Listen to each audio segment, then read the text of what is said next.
Hey everyone, welcome back to Bear It In Mind. In a previous video, we looked at Milgram's shocking obedience experiments in the aftermath of Nazi Germany, asking how far ordinary people might go in following orders that harm others. In this video, we're going to expand on that research and explore some key explanations for obedience that focus on situational factors, that is, external factors.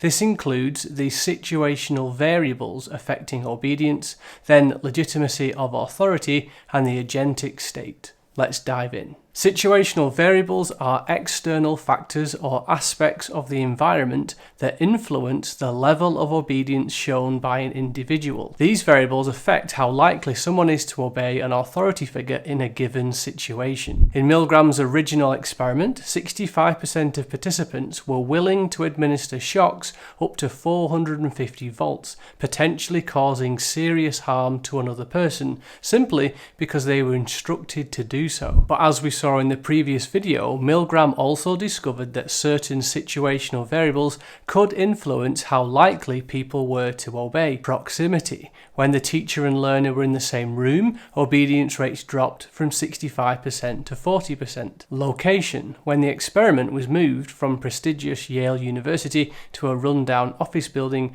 obedience fell to 48%. Uniform. When the experimenter wasn't wearing a grey lab coat but looked like an ordinary member of the public, obedience dropped sharply to 20%. Together, these findings show how external factors, proximity, location, and uniform, can significantly shape obedience. But is Milgram's research the only evidence for the role of situational factors? Far from it. Let's take a look at Bickman's 1970 field experiment in New York. In this study, members of the public were approached by a person who asked them to pick up a paper bag, give money to a stranger for a parking meter, or move away from a bus stop. Bickman used 3 male actors dressed as a milkman, a security guard, or in ordinary clothes wearing a jacket and tie. The results? Obedience was highest when the experimenter wore the guard's uniform. This clearly shows how something as simple as uniform, a situational factor, can powerfully influence obedience. So now I'm not recommending you do this, but here's a funny example of the power of uniform. In 2016, 2 Australians decided to test this for themselves. They put on high-vis jackets and walked straight into a cinema, no questions asked, casually strolled into a zoo,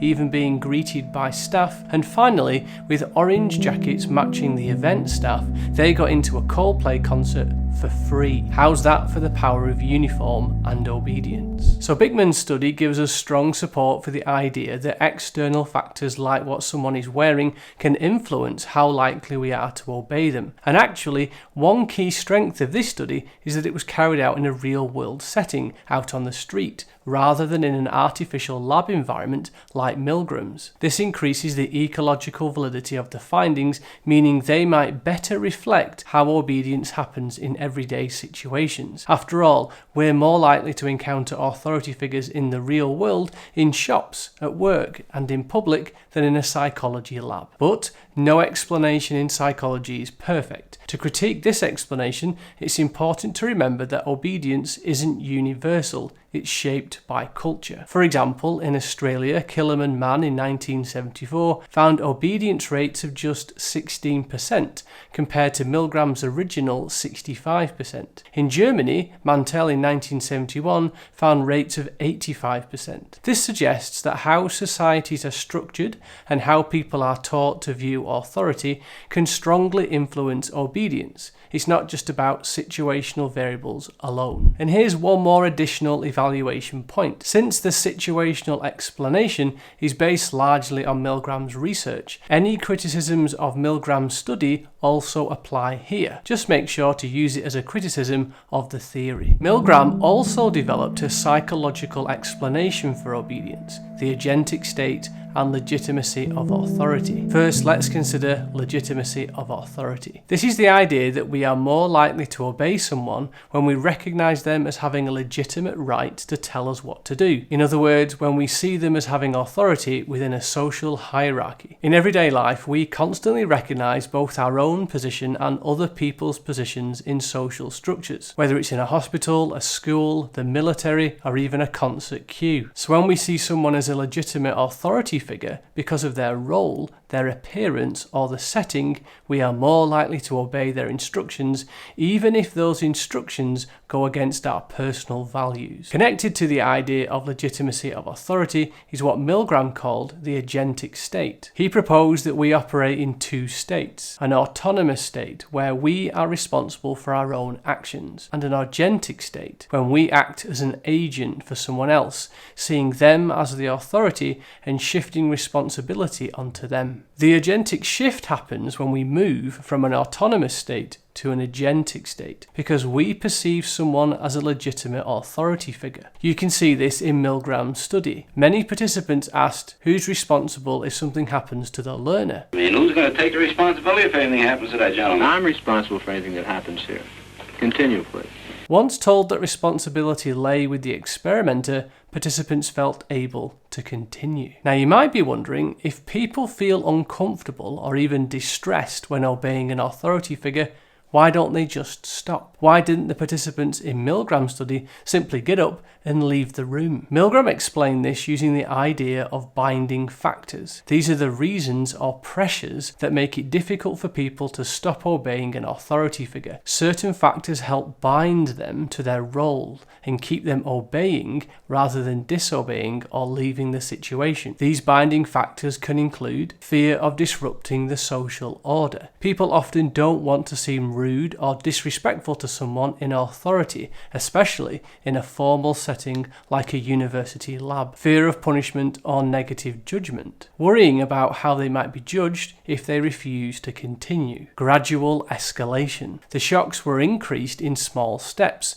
so each next level didn't seem that much worse than the one before, which made it harder to say no at any point. Together, these binding factors help explain why many participants continued to obey, even when they were clearly distressed. They felt bound to the situation and unable to break free from the role they had accepted. So how well do these explanations actually help us understand obedience? Let's evaluate them by looking at the supporting evidence first, and then some criticisms. One real-world study that strongly supports these ideas is Hofling et al.'s hospital experiment. Imagine this: you're a nurse on duty when you get a phone call from a doctor you've never met. He asks you to give a patient 20 milligrams of Astraten, but the label clearly says usual dose 5 milligrams, maximum dose 10 milligrams. On top of that, hospital rules say you can't take orders over the phone. So would you follow the instruction? In the actual study,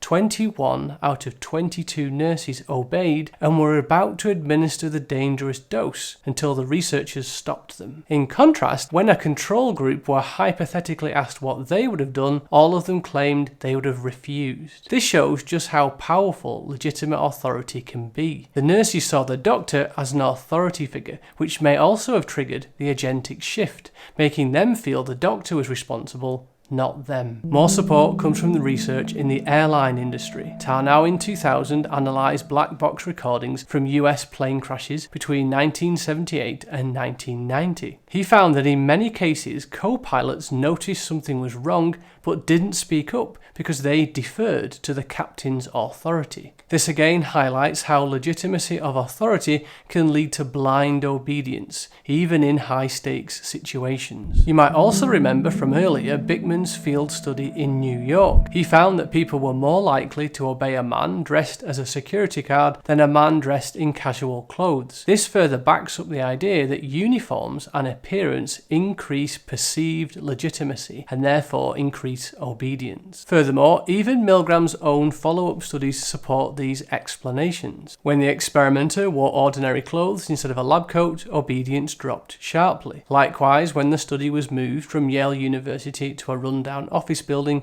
obedience levels also fell. These variations show that both authority symbols, like uniforms, and the setting can affect how much authority someone seems to have, supporting the idea of legitimacy of authority. However, one major limitation of the agentic state explanation is that it does not fully account for the variation in obedience behavior between individuals. In Milgram's original study, for example, around 35% of participants refused to administer the maximum shock, despite being under the same situational pressures. This suggests that factors beyond entering an agentic state may also influence behaviour. Therefore, the agentic state explanation alone cannot fully explain why obedience levels vary so much, even when the situation appears similar. Another limitation is that it ignores important dispositional factors, such as personality traits that contribute to obedience. The theory largely focuses on situational pressures and the shift into an agentic state, but evidence from Adorno's authoritarian personality theory suggests that certain individuals are more likely to obey authority figures due to traits shaped by upbringing and life experiences. This indicates that any explanation of obedience needs to consider that some people may be predisposed to obedience regardless of the situation. As a result, the agentic state theory offers only a partial explanation of obedience. A further limitation is that it's difficult to clearly measure or distinguish between the reasons why obedience occurs. It can be challenging to tell whether someone is obeying because they are in an agentic state, because they are genuinely respecting the authority figure, or due to personality factors. These explanations often overlap, making it hard to pinpoint exactly what causes obedience. This lack of clear measurement reduces the scientific validity of the explanation, as we cannot confidently separate it from other possible influences on behaviour. So we've seen that obedience can be affected by external factors, but could it also be about something deeper, something inside the person? In the next video, we'll explore whether there is a certain kind of person who's simply more likely to obey. To watch that, click the video on the screen now, and for more psychology resources, don't forget to check out the Bear It in Mind website. I hope you found this video helpful, and we'll see you in the next one.